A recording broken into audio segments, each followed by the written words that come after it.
Sekalian, terima kasih Lubna, Kevin, dan ketua di Jakarta namanya Igna. Tepuk tangan buat ketua kita, Igna. Gini, saya ngobrol di sini, rasanya kayak jauh betul. Anda di bawah, saya di atas. Memang kelasnya lebih tinggi di atas. Enggak kan? Kita ubah ya duduknya ya. Gini.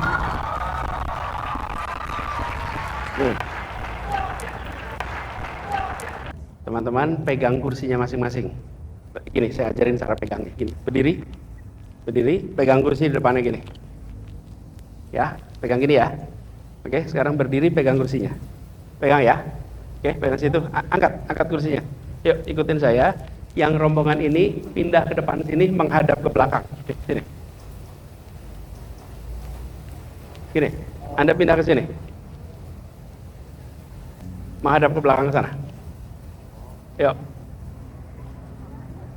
Ayo, semuanya pindah sini. Ya, gitu. Kita kan pengen dialog ya. Iya, Pak. Dialog saya kepengen biar berdekatan, jangan jauh-jauh. Kalau depan sana kehilangan intimasi, kehilangan kedekatan. Karena itu saya pengen ngobrol dengan jarak yang agak lebih dekat. Nah, semua saya terima kasih. Kita ngobrol begini, teman-teman. Karena saya ingin sampaikan pada semuanya, apa sih yang unik dari pemimpin muda, yang membedakan dari pemimpin generasi yang lebih senior? Ada yang mau jawab? Kenapa? Boleh langsung. Nggak usah pakai mikrofon ya.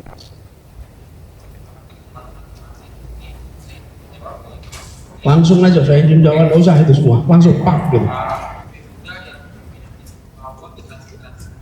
Ya, tapi yang membedakan muda sama yang senior apa?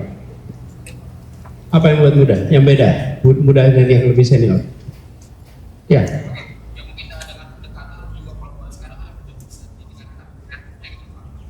Orang tua nggak kreatif.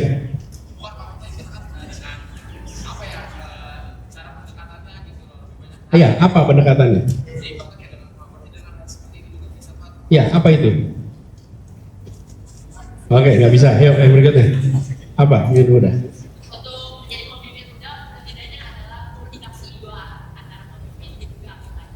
Hingga aspirasi bisa dituangkan secara langsung dan cepat. Good, tepuk tangan. Apa lagi? Apa yang buat disebut muda? Ya, boleh. Yang keras. Pengalaman. Jadi yang muda gimana?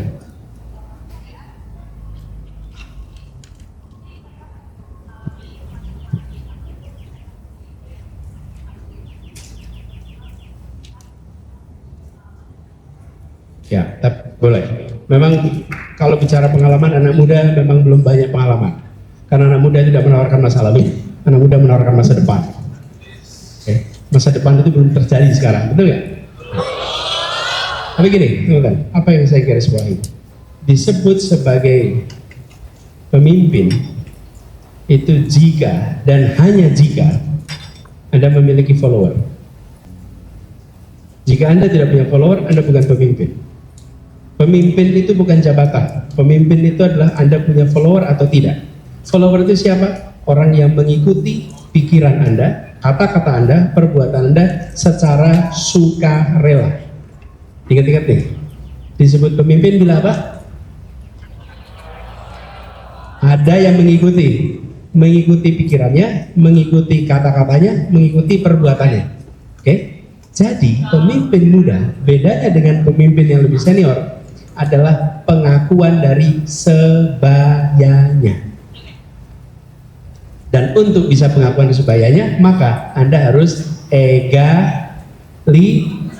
harus setara. Kalau tidak setara, tidak ada pengakuan. Karena itu tadi komunikasinya bisa imbal balik. Jadi teman-teman, saya ingin bersama-sama belajar di peristiwa ini. Ketika saya berada di sana, di ujung sana, dengan saya berada di sini, mana suasana lebih egaliter? Padahal sama-sama di ruangan ini, mikrofonnya sama, suasananya beda, bukan? Teman-teman, dalam Anda bekerja, dalam Anda memimpin, dalam Anda berkolaborasi, bangun suasana egaliter. suasana setara. Nih, tingginya saya berdiri dengan tingginya duduk sama. Kadang-kadang kita juga tidak sadar karena saking terbiasanya berkelas, saking terbiasanya pakai strata, sehingga tanpa disadari strata itu dianggap sebagai sesuatu yang normal.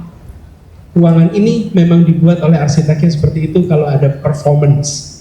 Tapi untuk kebutuhan kita butuh ngobrol yang egaliter, kita butuh ngobrol yang setara, kita ngobrol yang kita bisa tukar pikiran. Jadi yang membuat Anda disebut pemimpin, dia punya apa? Follower. Saya beri contoh, saya beri contohnya pakai, karena saya seorang muslim, saya contoh dalam sholat. Dalam sholat itu ada imam, ada makmum. Ada yang menjadi imam, ada yang makmum, betul ya?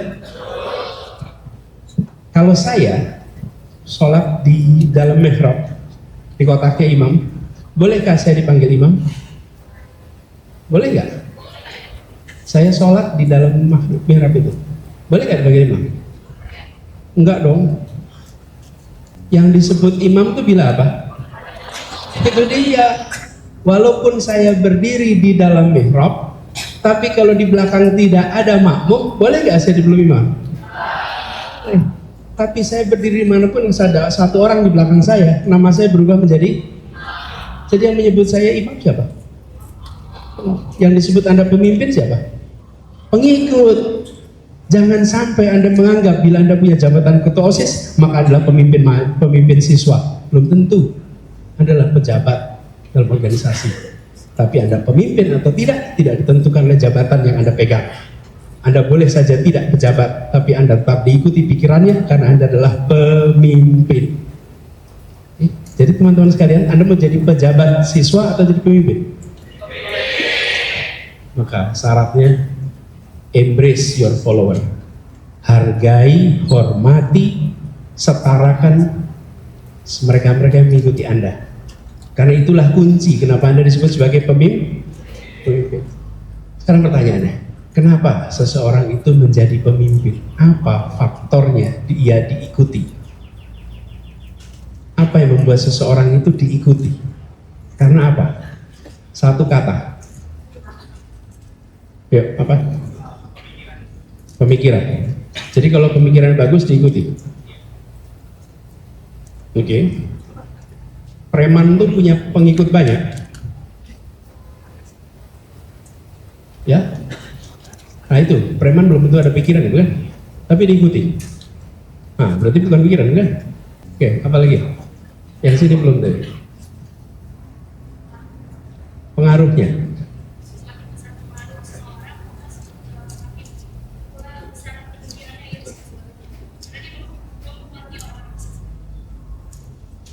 Hampir.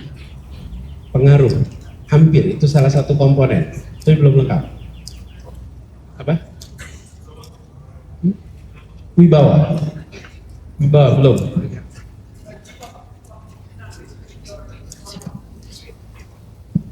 Tapi apa itu otomatis orang mau ikut?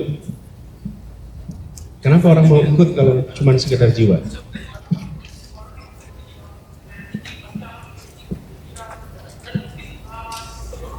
Ya, itu unsurnya, belum lengkap.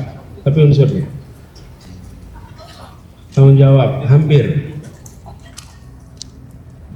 Ya, itu unsurnya.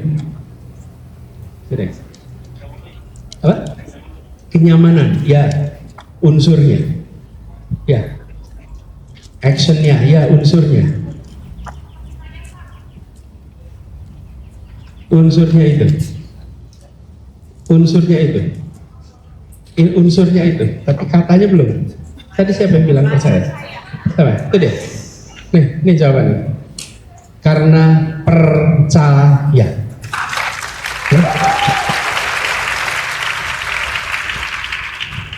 Kenapa Anda mengikuti seseorang? Karena Anda percaya. Percaya karena apa? Karena wibawa. Percaya kenapa? Karena berintegritas. Percaya karena apa? Itu unsur-unsurnya semua. Tapi satu kata namanya percaya.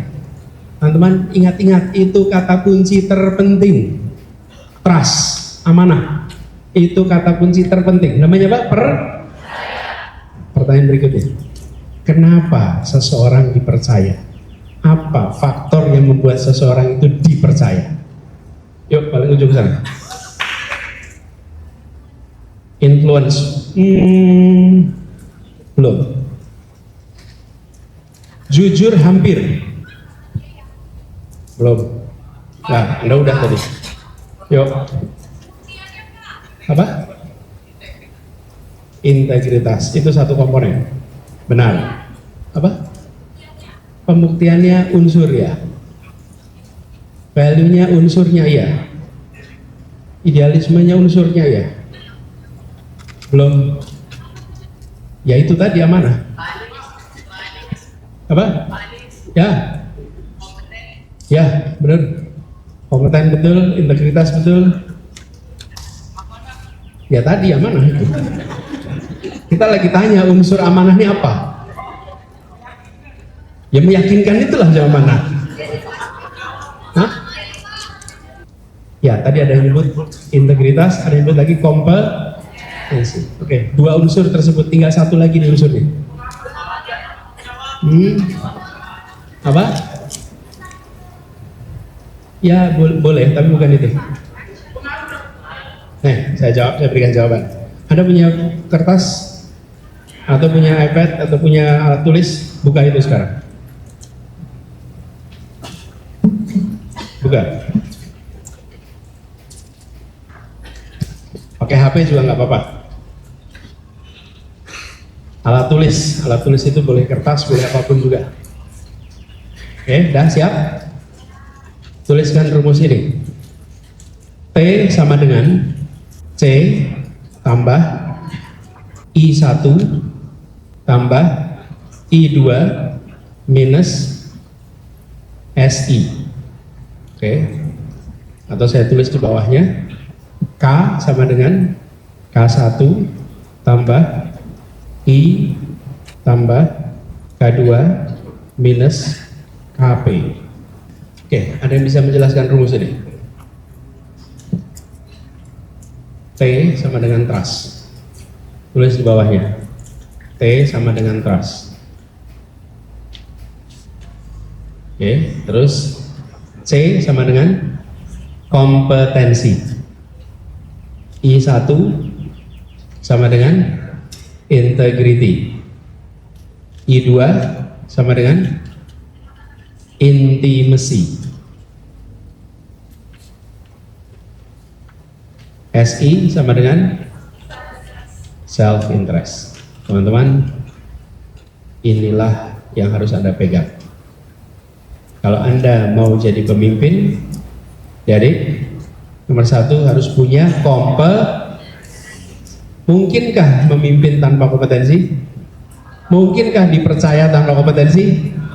Nah, nomor satu kompeten, Anda harus punya kompetensi. Yang kedua, tadi ada yang bilang jujur, terus saya tidak jawab benar, itu iya tapi nggak lengkap. Apa sih bedanya jujur dan integritas itu? Ini orang berintegritas, sama nggak dengan orang jujur? Nah, bedanya apa? Bedanya apa? Yang pakai kacamata, bentar kacamata.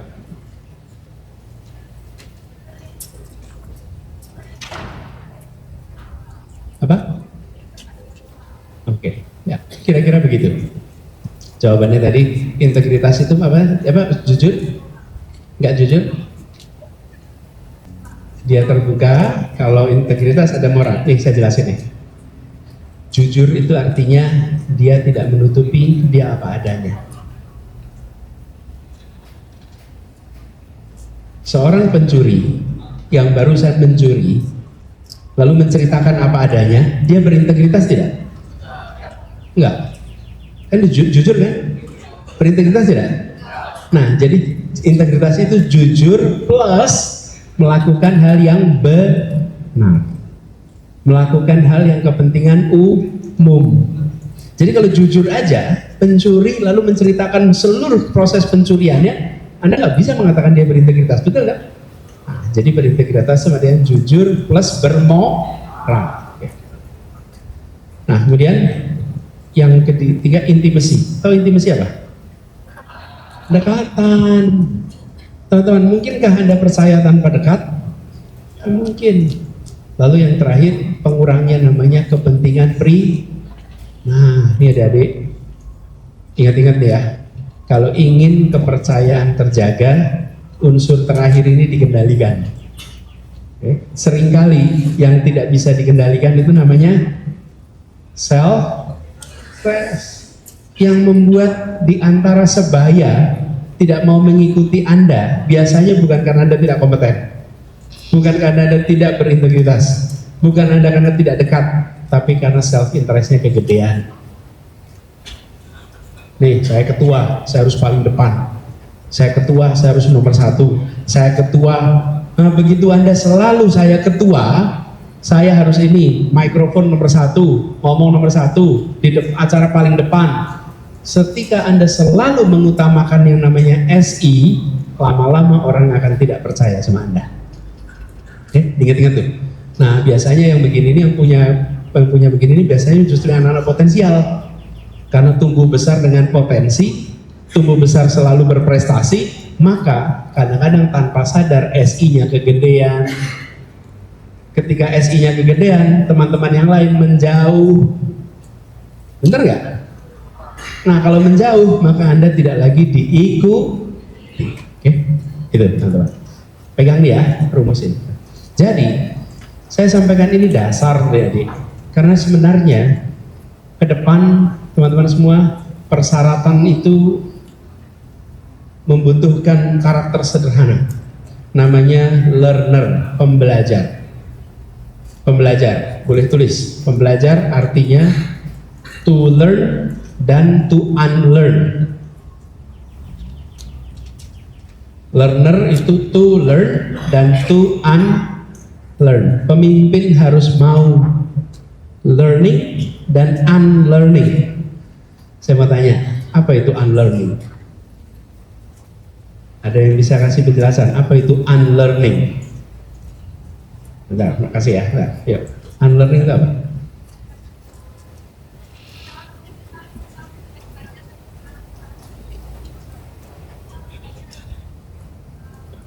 Mengulang. Bagus, terima kasih. Tepuk tangan gitu. To unlearn itu artinya menghentikan, tidak meneruskan, mengubah. Kalau to learn itu gampang, yang sulit itu unlearn. Banyak hal kita unlearn. Oke, itu satu ya teman-teman. Yang kedua, thinking outside the box. Anda harus selalu berpikir di luar. Kekuatan anak muda itu, teman-teman, apa sih kekuatan anak muda itu? Kebaruan. Tulis tuh, kebaruan. Kalau anak muda tidak bawa kebaruan, maka Anda tidak lagi muda. Anak SMA nggak bawa kebaruan, Anda bukan anak muda. Memang masih di bangku SMA, tapi Anda sudah tua. Karena Anda tidak bawa kebaruan. Jadi kalau anak muda harus bawa apa? Baru. Kalau sudah tidak baru, namanya Anda sudah tua. Yang ketiga, kebaruan. Pegang kebaruan. Yang keempat, teman-teman, itu adalah penting. Anda harus memiliki kemampuan berpikir kritis. Critical thinking. Berikutnya, kemampuan kolaborasi, lalu kemampuan untuk komunikasi, dan kemampuan untuk kreativitas. Itu 4K yang dibutuhkan di masa depan. Jadi saya titip pada teman-teman semuanya, itu bahan-bahan yang menurut saya kalau Anda antisipasi ke depan penting untuk dimiliki. Tapi pondasinya teman-teman, sebagai pemimpin, pondasinya satu kata, trust. Tanpa ada trust, Anda tidak mungkin diikuti. Betul ya? Oke. Lubna sama Kevin. Kalau mau dialog sekarang bisa dimulai. Kalau tadi teman-teman ada mulai pertanyaan bisa langsung. Boleh gitu? Boleh ya. Oke. Yuk teman-teman, ini pengantar dari saya. Selanjutnya kalau mau ada dialog, tanya silahkan. Boleh tanya, boleh bertanya hal-hal yang terkait dengan kegiatan ini, kepemimpinan silahkan bertanyakan. Ya. Oke. Tepuk tangan dulu buat saya yang tadi sudah terlibat memberikan jawaban. Oke, Pak Anies.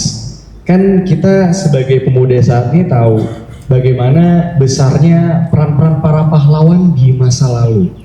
Baik dari masa pra-kemerdekaan, masa setelah kemerdekaan, masa saat menuju kemerdekaan, dan masa setelah kemerdekaan.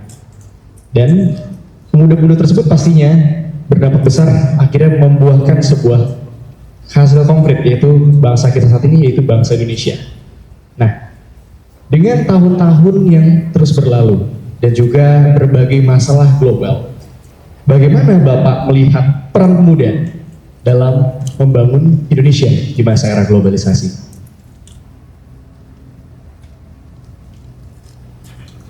Boleh nggak saya terusin pertanyaan sama adik-adik? Ada yang mau jawab nggak pertanyaan tadi? Bagaimana peran pemuda untuk Indonesia ke depan? Ini yang muda-muda nih, Anda jawab pertanyaan. Yang jawab pertanyaan, ayo boleh. Ayo.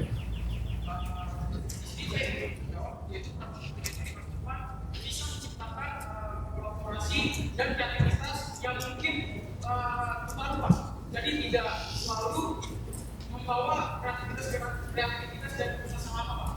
Akan bisa menciptakan sesuatu Boleh. yang baru. Oke, jadi perannya buat kebaruan.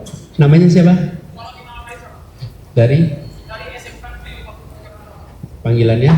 Bintang Pak. Bintang. Bintang dari SMK 52. Boleh catat ya. Kasih tepuk tangan buat Bintang. Ada lagi? Saya punya jawaban. Oke, silakan.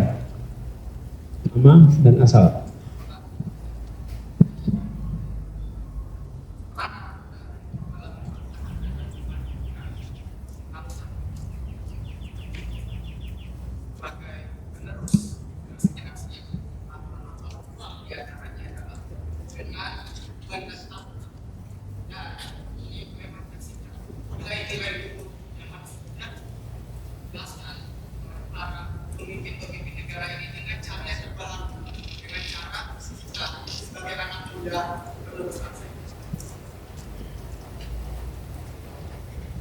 Jadi kata kuncinya apa?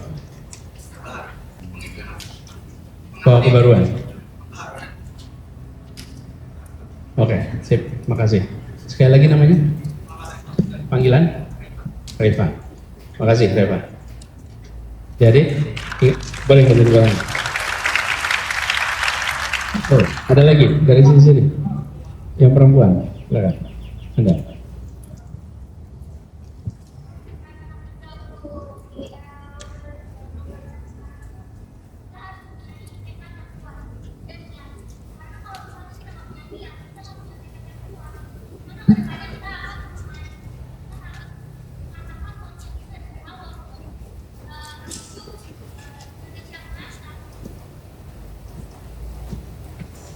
Niat yang kuat.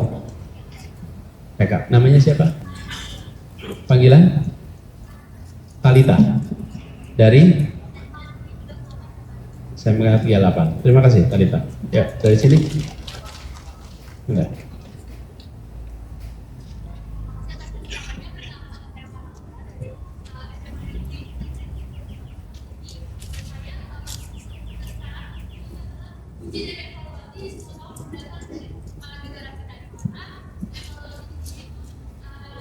Gimana caranya jadi kita tetap berkembang tapi kita tidak meninggalkan tradisi dulu kita. Saya kita tahu memang semakin berkembang zaman masih menjadi Makasih. Ada banyak yang kita bisa kembangkan. Semua jawaban adalah benar. Beri tepuk tangan semua yang benar. Ya. Saya ingin sampaikan di sini. Kalau boleh saya sampaikan. Apa yang menarik dari ini foto-fotonya dari sini?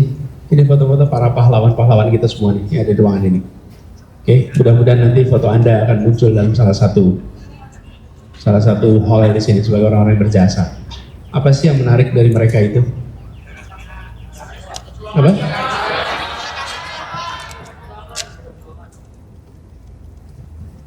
Mereka mencintai Indonesia dan mencintai secara tanpa syarat.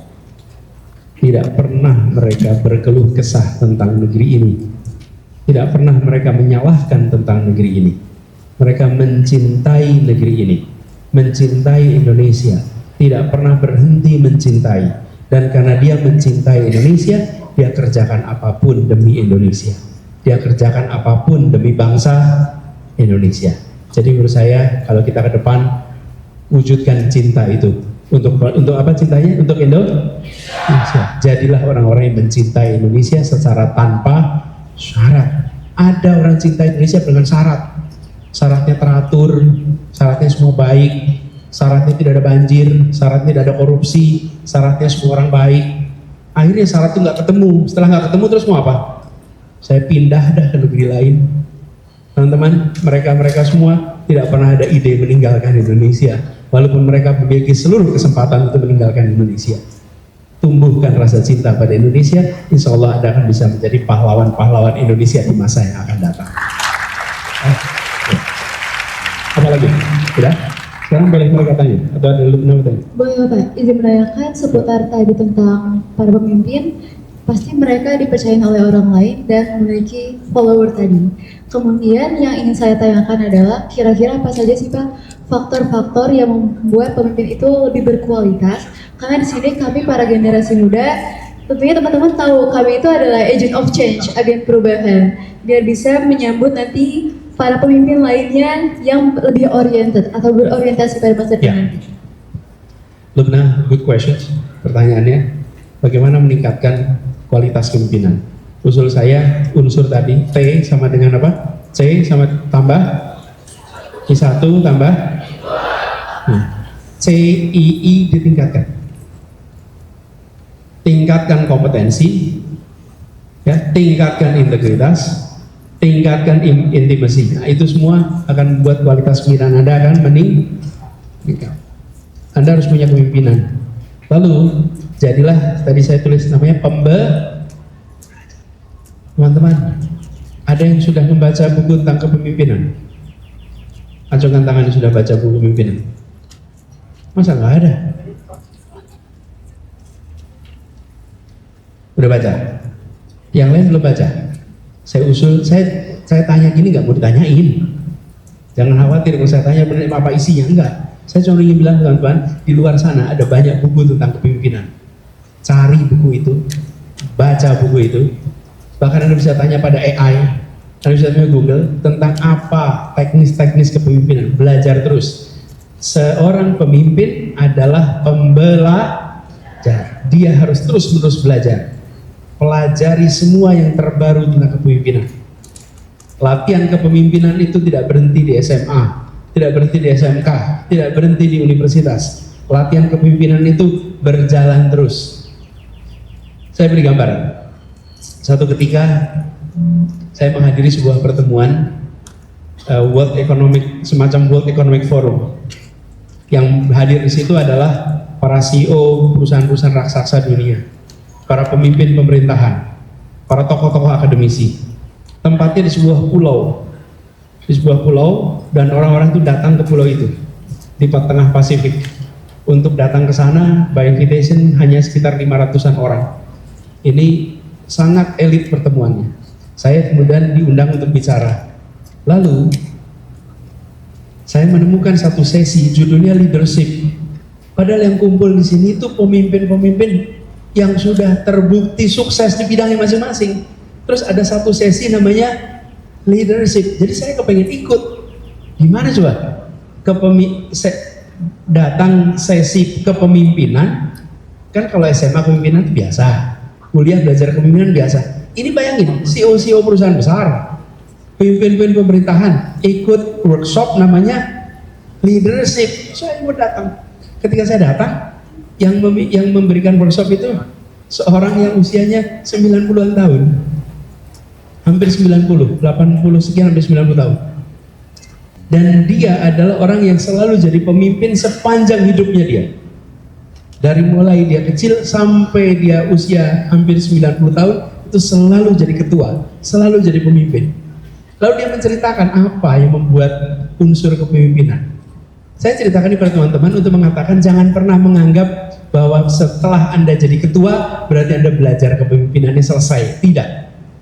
Anda mau jabatan apapun, belajar kepemimpinan harus jalan terus, nggak boleh berhenti, terus belajar terus. Jadi pertanyaan Lubna tadi soal pengembangan, jadilah pembelajar, kembangkan 3 faktor itu, gitu ya Lubna? Oke, sekarang yang lain di sini kalau ada yang mau tanya.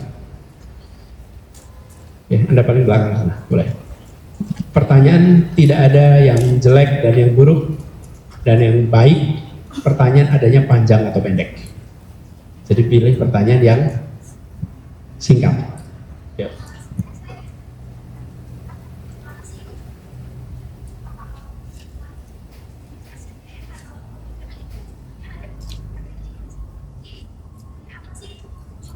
Ya.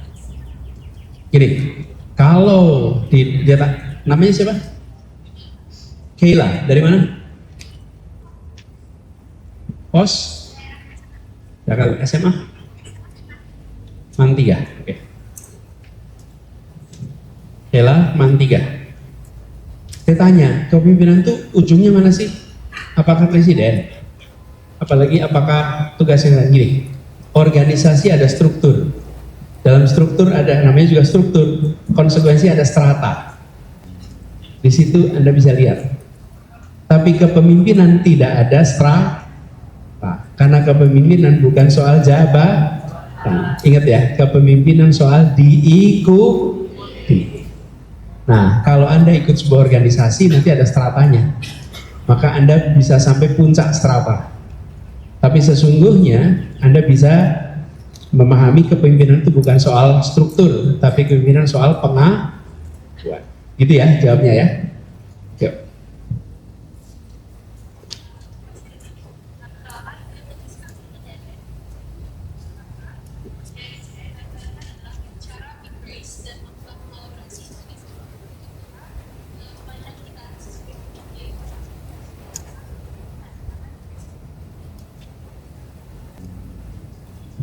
Ada pertanyaan dari panggilannya Putri.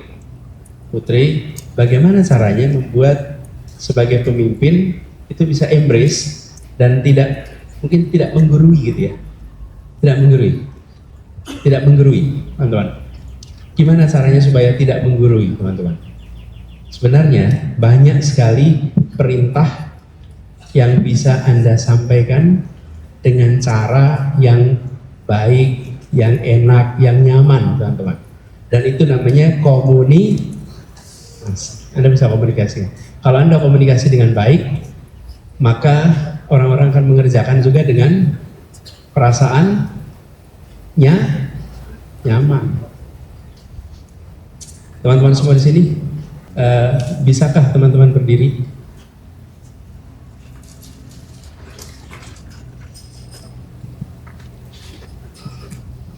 Udah, bisakah teman-teman duduk?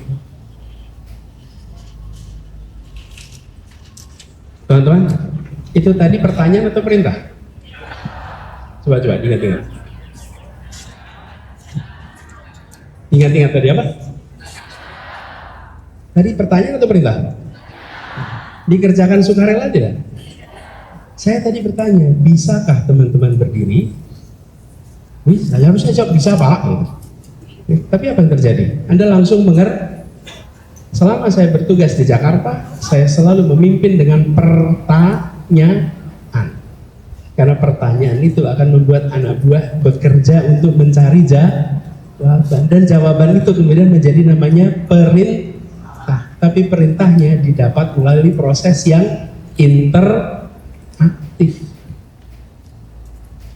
Jadi itu salah satu caranya. Dengan bertanya, dengan mengajak.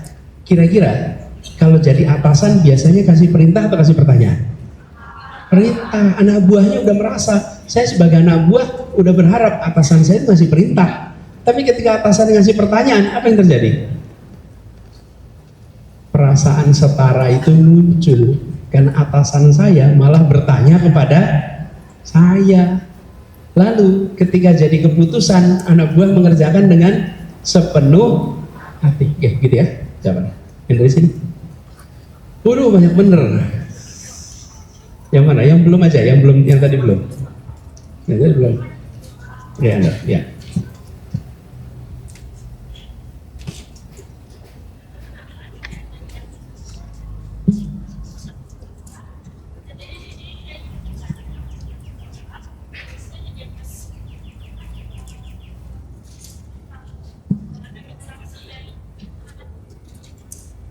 Ya.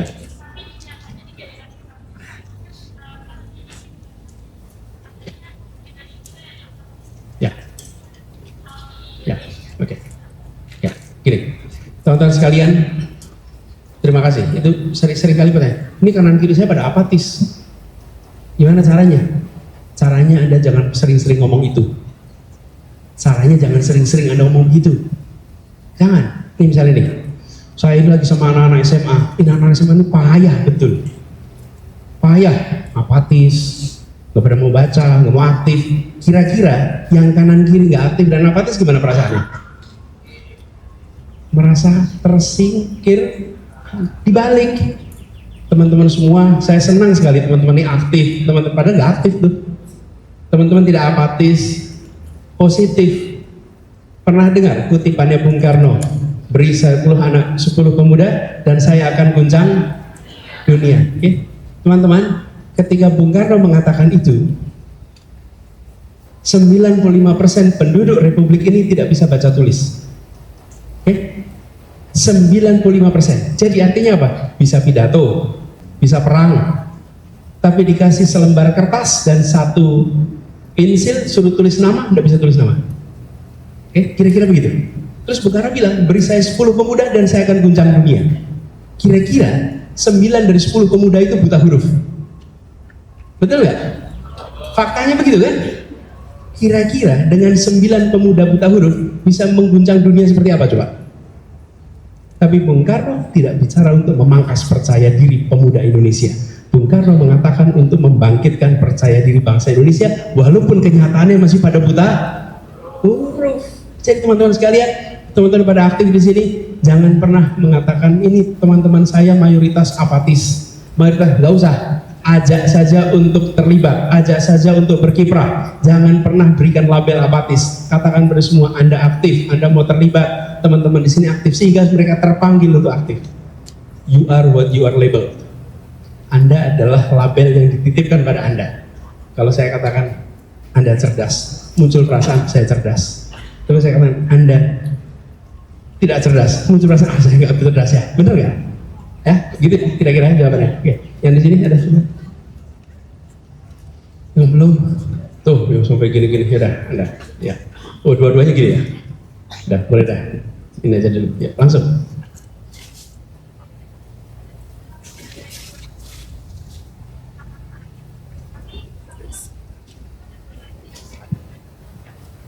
Teman-teman, bagaimana kita cinta tanah air sambil belajar tempat dari luar.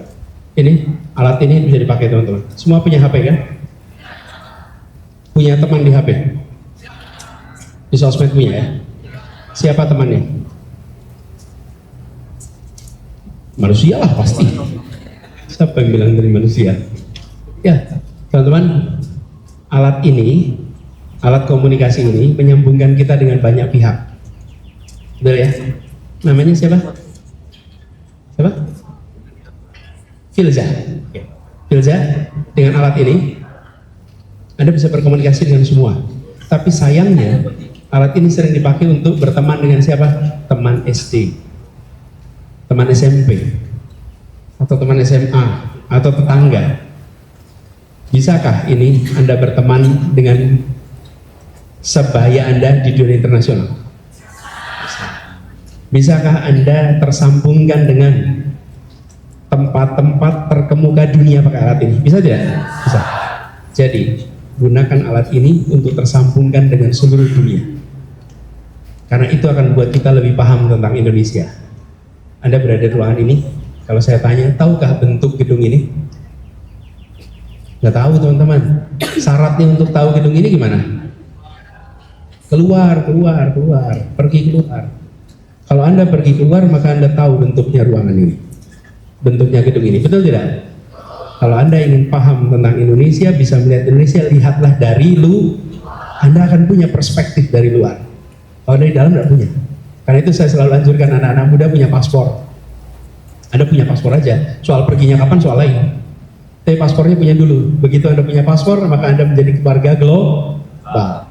Anda warga Jakarta, Anda warga Indonesia, dan Anda warga dunia. Dan itu artinya, teman-teman, perspektif global. Tapi tetap mencintai Oh, Indonesia luar biasa kok. Kalau kita lihat potensinya, luar biasa sekali. Ya, gitu ya. Terakhir.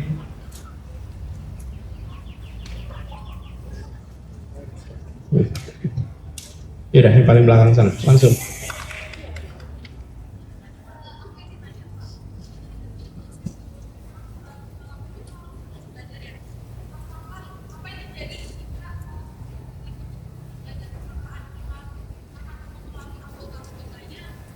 Ya, kalau Anda berhenti belajar, Anda bisa tidak diikuti lagi, karena kompetensi Anda stuck. Ya, Anda harus belajar terus, bawa kebaruan terus, bisa begitu. Tapi untuk meningkatkan kualitas kepemimpinan, Anda harus belajar terus-menerus. Jadi untuk bisa menjadi pemimpin berkualitas, Anda harus belajar terus, gitu ya. Teman-teman sekalian, sebelum saya akhiri, ini terus, tapi kan dibatasi waktu. Ini saya udah melewati waktu yang dialokasikan untuk saya. Iya, sudah. Ya, jadi saya cukup sampai di sini, teman-teman. Belajar terus, Anda terus tumbuhkan pimpinan. Sebelum diakhiri, saya ingin cerita satu hal saja. Saya dulu aktif di OSIS, sama seperti teman-teman semua. Ini cerita masa lalu. Saya SMP kelas 1 ikut OSIS. Lalu saya ketika mau ikut OSIS, saya tanya, boleh nggak ikut? Boleh. Saya dijadikan anggota seksi pengabdian masyarakat. Pengabdian masyarakat itu ternyata tugasnya adalah mengumpulkan dana kalau ada anggota keluarga di SMP kami yang meninggal. Jadi saya, anak SMP kelas 1, bertiga, Kevin sama Lubna, temenin saya coba sini. Ini kira-kira gini nih, kita bertiga nih. Coba sini. Nah, 2 orang ini bawa kotak, saya bawa tulisan. Gini. Saya bahkan baca ke depan, telah meninggal dunia, nama ini pada tanggal sekian, mohon bantuannya. Oke. Terus yang kanan kiri saya jalan menyusuri ruangan, mengumpulkan uang. Dikerjakan itu di seluruh kelas. Nah, jumlah kelas, boleh duduk. Jumlah kelas SMP itu 30 kelas, 10. Jadi kalau ada yang meninggal, kami keliling ke 30 kelas. Nah, sayangnya banyak yang meninggal. Jadi karena banyak yang meninggal, kami harus sering keliling kelas. Nah, kalau keliling kelas itu artinya 1 hari waktu hilang. Keliling, muterin. Dan masalah terbesar kalau keliling itu apa? Menghadapi guru yang galak. Bener nggak? Memang semua guru suportif sama OSIS. Keras banget nih suaranya, kan? Aspirasi itu ya. Tok gitu kan. Terus begitu kelihatan gurunya galak, kita dorong-dorongan. Siapa yang maju nih? Oke? Karena siapapun yang maju, dia yang akan dimarahin sama gurunya.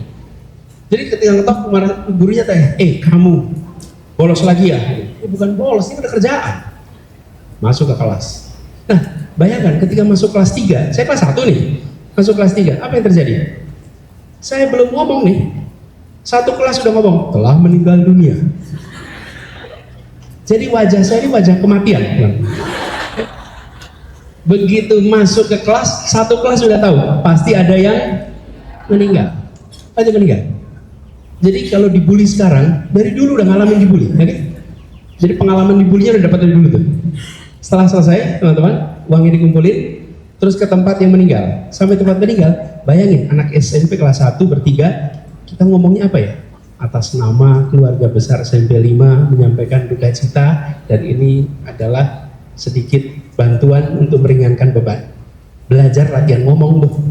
Oke, kembali ke kelas, apa yang terjadi? Ketinggalan pelajaran. Jadi, teman-teman sekalian, kami itu di struktur OSIS tidak paling tinggi. Bukan ketua OSIS, bukan ketua bidang, bukan sekretaris, bukan bendahara, anggota. Tapi dari seluruh pengurus OSIS, kami bertiga anak kecil yang paling banyak pengalaman public speaking. Kami paling banyak pengalaman mengalami bully.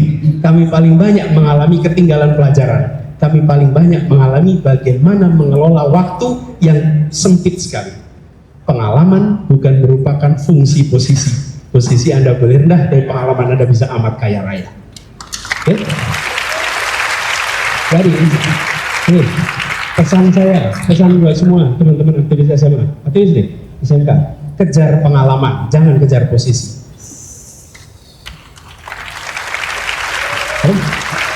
Karena posisi tidak mengantarkan Anda kemana-mana. Memangnya di CV ditanyain tuh, ya kelihatan bagus ketua OSIS, ketika udah jalan belum tentu dia ketua. Tapi itu pengalaman dikejar, jangan kejar posisi. Posisi apapun, kalau Anda jalani dengan belajar hikmahnya, jadi pengalaman. Pengalaman sama dengan perjalanan plus hikmah. Orang yang menjalani tidak mengambil hikmah nggak dapat pengalaman. Oke, lalu akhirnya saya SMA ikut OSIS. SMA baru jadi ketua OSIS. Tapi pengalamannya yang begitu-begitu tuh. Dan SMA saya ikut organisasi OSIS seperti ini. Cuma waktu itu nasional, kumpul di Jakarta, dan saya waktu itu bertugas sebagai ketuanya ketua-ketua OSIS se-Indonesia pada waktu itu. Itu tahun 80, nah, belum lahir lah saya itu. Jadi teman-teman, pengalaman itu semua mewarnai. Jadi buat Anda semua di sini, pesan saya, jangan kejar posisi, tapi kejar pengalaman. Apapun posisinya, yang penting pengalaman.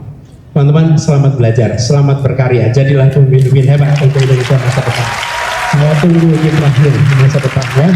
Salam buat guru-guru, salam buat semua keluarga, dan sampaikan kepada semua, saya mau jadi pembelajar. Pemimpin adalah pembelajar, bukan soal posisi. Karena itu siapapun yang nanti bertugas, itu adalah bagian dari pengalaman. Yang tidak bertugas tetap cari pengalaman. Terima kasih. Assalamualaikum warahmatullahi wabarakatuh.